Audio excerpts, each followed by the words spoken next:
Muslimun, Bapak, Ibu yang dimuliakan Allah Subhanahu wa taala, ikhwan dan akhwat a'azzani Allah wa iyyakum jami'an. Kita bersyukur kepada Allah Jalla wa Ala karena atas izinnya dan taufiknya kita diberikan kesempatan untuk terus berada di dalam keislaman, di dalam ketaatan kita kepada Allah Subhanahu wa taala, sehingga kita berdoa agar tidak dimatikan oleh Allah Subhanahu wa taala kecuali dalam keadaan iman, dalam keadaan Islam, dalam keadaan husnul khatimah. Amin. Salawat serta salam marilah selalu kita haturkan kepada Nabi besar Muhammad sallallahu alaihi wasallam beserta kerabat beliau, para sahabat dan orang-orang yang senantiasa terus-menerus berada di jalannya sampai hari kiamat kelak. Ikhwani fid din wa akhwati fillah, a'azzani Allah wa iyyakum jami'an. Salah satu golongan yang akan mendapatkan naungan Allah di hari kiamat kelak, yang mana tidak ada naungan melainkan naungan Allah, adalah rajulun dzakarallah khalian fafadat ainah. Seseorang yang mengingat Allah, yang berzikir kepada Allah di tengah kesendiriannya, fafadat ainah, dan kemudian dia meneteskan air mata. Az-zakir wal khalwat dengan Allah dan meneteskan air mata. Subhanallah. Hal ini tidak akan diperoleh kecuali dia betul-betul ikhlas karena Allah Subhanahu wa taala. Di tengah kesendiriannya, tidak ada satu orang pun yang berada di sekitarnya melainkan Allah yang Maha mengawasi. Kemudian dia mengingat Allah, mengingat kebesaran Allah, mengingat dosa-dosa dan kemaksiatan yang selalu dia perbuat, sehingga mengakibatkan air mata keluar dan membanjiri seluruh wajahnya. Dan ini tidak akan didapati bagi orang-orang yang terlalu sibuk dengan dunia. Dia berzikir, lisannya berzikir, akan tapi hati dan pikirannya berada di luar lain, di tempat lain. Dan ini terkadang terjadi di antara kita. Setelah salat kita berzikir kepada Allah Subhanahu wa taala, akan tapi mata noleh ke kanan, noleh ke kiri, kepala noleh ke atas, noleh ke bawah, tidak khusyuk. Mana kehadiran hati? Akhwani fid din, azanallahu wa iyyakum jami'an. Zikrullah, mengingat Allah, termasuk di dalamnya at-taubah wal istighfar. Kita bertaubat kepada Allah Subhanahu wa taala diiringi dengan rasa takut akan azab Allah Subhanahu wa taala. Sebagaimana Allah Subhanahu wa taala berfirman, walladzina idza fa'alu fahishatan aw zalamu anfusahum dzakarullah fastaghfaru lidzunubihim. Orang-orang yang bertakwa adalah yang mana apabila mereka melakukan perbuatan fahisyah atau berbuat zalim kepada diri mereka sendiri, mereka akan mengingat Allah, mereka akan berzikir kepada Allah, fastaghfaru lidzunubihim, kemudian mereka akan beristighfar, memohon ampun, bertaubat kepada Allah Subhanahu wa taala. Khalian, kalimat khalian yang dimaksud adalah khuluwul qalbi wal jasad, yang mana hatinya betul-betul kosong dari perkara-perkara dunia yang bisa memalingkannya untuk mengingat kepada Allah Subhanahu wa taala. Betul-betul hatinya hanya untuk Allah Subhanahu wa taala. Wa khuluwul jasad, bahwasanya dia di dalam kesendirian, tidak ada satu orang pun melainkan Allah Subhanahu wa taala yang mengawasinya. Hal ini akan terhindar dari perbuatan riya. Tangisan, air mata yang dia teteskan tidak menjadikannya riya. Kebanyakan orang bisa menangis apabila di tengah-tengah orang lain. Tidak bisa menangis apabila dalam keadaan sendiri. Ini memiliki kesalahan niat. Orang-orang yang betul-betul ikhlas karena Allah Subhanahu wa taala di tengah kesendiriannya, ketika dia mengingat Allah, mengingat dosa-dosa dan maksiat yang dia lakukan, dia akan menangis, meneteskan air mata untuk Allah Subhanahu wa taala. Fafadat ainah, di sini ada sighah mubalaghah.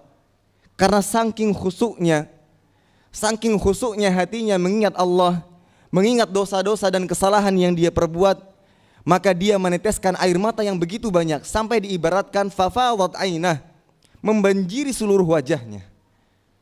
Begitu khusyuk. Dan kembali kita katakan ini tidak akan didapati kecuali karena ikhlas kepada Allah Subhanahu wa taala. Sebagian orang ada yang menangis karena kondisi atau suasana tertentu. Salah satu contoh, dia menangis ketika orang-orang ikut menangis, atau dia menangis ketika mendengar merdunya suara imam. Ini terjadi, dan lebih sering terjadi di kalangan para wanita muslimah.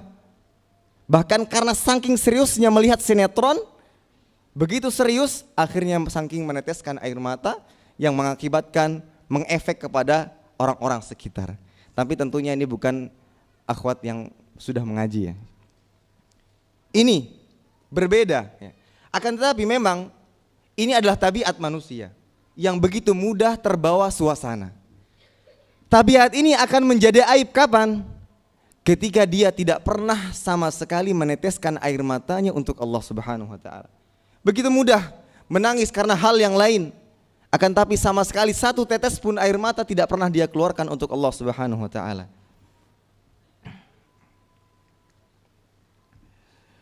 Imam Syafi'i rahimahullah ta'ala melewati salah seorang yang sedang menangis dan kemudian mengatakan, ma atyabu hadhihi ad-dumu', betapa indahnya tangisan ini. Walau kanat wahdak, walau kunta wahdak lakana atyab. Kalau seandainya engkau dalam keadaan sendiri, sungguh tangisan ini lebih indah. Ini menunjukkan bahwasanya tangisan di kesendirian betul-betul menunjukkan keikhlasan yang begitu kuat kepada Allah Subhanahu wa taala. Macam-macam tangisan. Tangisan ternyata bermacam-macam. Yang pertama, tangisan khauf wal khasyah lillahi azza wajal.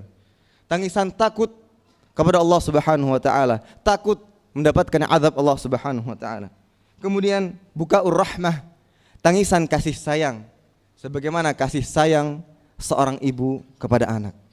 Kemudian tangisan al-mahabbah wasyauq, tangisan cinta dan rasa rindu, sebagaimana rindunya seorang istri kepada suami yang ada jauh di sana. Masya Allah. Pengalaman. Kemudian tangisan farah, tangisan kegembiraan. Contohnya ada remaja remis yang lamarannya baru diterima oleh sang akhwat. Masya Allah. Dan saya teringat sebuah kisah. Saya diceritakan oleh teman saya yang menceritakan temannya dalam kondisi masih kuliah, dia ingin menikah.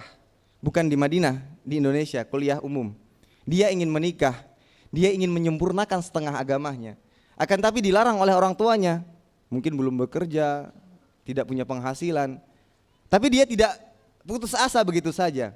Sampai dia membuat proposal yang begitu banyak. Ini mungkin yang suka berdagang, suka membuat proposal ya. Ini proposal untuk menikah. Proposal ini diserahkan kepada orang tuanya. Pak, jangan tanya kenapa, tapi tanya bagaimana. Paham ya pertanyaannya? Kenapa pengen menikah? Jangan tanya, tapi bagaimana? Bagaimana setelah menikah? Apa yang kalian akan makan? Sudah terjawab semuanya di dalam proposal. Dan pada akhirnya dia mendapatkan izin dari orang tua, subhanallah. Dan setelah menikah, alhamdulillah. Bisa jadi dia menangis, dan inilah tangisan bahagia. Kemudian ada tangisan rasa sakit, tuh gugur ketabrak dan truk misalnya, menangis. Contohnya, waliyadzubillah.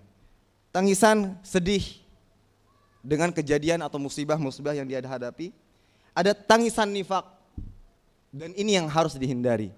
Tangisan orang-orang munafik yang dia hanya bisa menangis di tengah-tengah umat kaum muslimin, biar dianggap sebagai orang yang saleh, sebagai orang yang beriman, padahal hatinya begitu keras ya. Hatinya begitu keras. Dan yang terakhir adalah tangisan muwafaqah.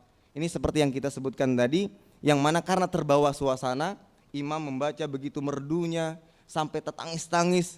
Akhirnya yang di belakang ini kadang ngerti yang dibaca imamnya apa, tumpah tangis juga. Nah ini tangisan muwafaqah, ada kesinambungan antara tangisan orang lain. Dan Allah Subhanahu wa taala ya, memuji orang-orang yang menangis karenanya. Disebutkan di dalam sebuah hadis, la yalijun nar rajulun baka min khasyatillah hatta ya'udal labanu fid dhar. Tidak akan masuk surga seseorang yang menangis karena Allah Subhanahu wa taala sampai air ASI kembali kepada tempat ASInya. Mungkin tidak. Tidak mungkin. Ya, tidak mungkin. Dan dikatakan oleh ulama, ini menunjukkan bahwasanya karena tidak mungkin air ASI itu kembali tempat aslinya, begitu juga orang yang menangis karena Allah Subhanahu wa taala tidak akan masuk neraka. Subhanallah. Begitu mulainya ini ibadah. Menangis karena Allah Subhanahu wa taala adalah ibadah. Hadis yang lain. Ainan la tamassuhuman nar. Ya, dua air mata yang tidak akan pernah disentuh oleh neraka. Yang pertama, orang yang menangis karena Allah. Yang kedua, ya, mata yang digunakan untuk menjaga ketika medan perang. Hurras, para penjaga di gerbang-gerbang perbatasan peperangan. Dan Rasulullah SAW menangis karena kecintaan beliau kepada Allah Subhanahu wa taala. Dan kita sebutkan di sini ada beberapa contoh dari kalangan salaf, ulama salaf. Lihat Abdullah bin Umar radhiyallahu taala anhuma, la an adma'a min khasyatillah ahabbu ilayya min an atasaddaq bi alfi dinar. Sungguh aku menangis karena Allah, menangis karena takut kepada Allah, lebih aku cintai dibandingkan aku bersedekah dengan 1000 dinar. 1000 dinar berapa? 1 dinar 30.000 lah. 1000 dinar berapa bunyi, banyak duitnya. Tangisan satu tetesan air mata saja karena Allah lebih dicintai oleh beliau dibandingkan bersedekah dengan 1000 dinar. Lihat Hasan al-Basri ketika beliau menangis dan ditanya, "Ma yubkik?" Apa yang membuatmu menangis? Beliau mengatakan, "Akhafu an yatrahani Allahu ghadan finnar wa la yubali." Aku takut di hari kiamat kelak Allah Subhanahu wa taala akan melemparku ke dalam api neraka dan Allah tidak peduli. Ini ketakutan yang dimiliki oleh orang-orang soleh, oleh orang-orang yang beriman kepada Allah Subhanahu wa taala. Mana ketakutan kita? Sedangkan kita masih banyak bermaksiat kepada Allah Subhanahu wa taala. Di mana kita? Sehingga marilah bersama-sama kita mengoreksi diri, mengoreksi hati. Sudah berapa tetesan air mata yang kita peruntukkan untuk Allah Subhanahu wa taala? Ataukah kita tersibukkan dengan dunia, tersibukkan dengan harta, tersibukkan dengan kedudukan sehingga kita melupakan Allah Subhanahu wa taala, melupakan nikmat Allah, melupakan segala maksiat dan dosa yang pernah kita perbuat yang menjadikan hati kita keras, waliyadzubillah. Dan tentunya kita selalu berdoa kepada Allah Subhanahu wa taala agar dijadikan hamba-hamba yang memiliki hati yang salim. Karena di hari kiamat kelak, yauma la yanfa'u malun wala banun illa man atallaha biqalbin salim. Suatu hari yang tidak akan bermanfaat harta dan anak-anak kecuali orang yang datang dengan hati yang bersih, hati yang salim. Allahumma a'inna ala dzikrika wa syukrika wa husni ibadatik. Demikian yang dapat Anda sampaikan, kurang dan lebihnya mohon maaf, semoga bermanfaat. Kita tutup dengan doa kafaratul majlis. Subhanakallahumma wa bihamdika asyhadu an la ilaha illa anta wa astaghfiruka wa atubu ilaik. Assalamualaikum warahmatullahi wabarakatuh. Yuk ikut dukung dan berpartisipasi perjuangan dakwahsunnah.com dengan cara berikut.